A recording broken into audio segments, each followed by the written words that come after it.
हिंदू धर्मातील श्रावण महिना हा शंकराची भक्ती करण्यासाठी व आराधना करण्यासाठी पवित्र मानला जातो। त्याचप्रमाणे राज्यभरामध्ये महादेवाच्या शंकराच्यासाठी भाविक गर्दी करत राहतात।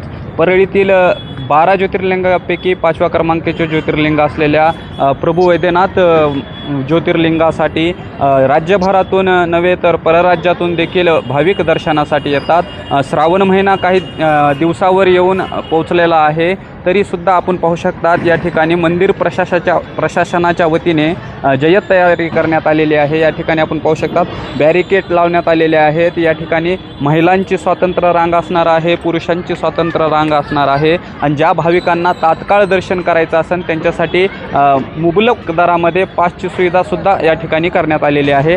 या ठिकाणी पिण्याचं पाणी असेल, आतील गाभाऱ्यामध्ये वॉटरप्रूफ मंडपची सोय करण्यात आलेली आहे। सुरक्षेच्या दृष्टीने या ठिकाणी CCTV कॅमेरे बसवण्यात आलेले आहेत आणि पोलिसांचा सुद्धा तगडा बंदोबस्त असणार आहे।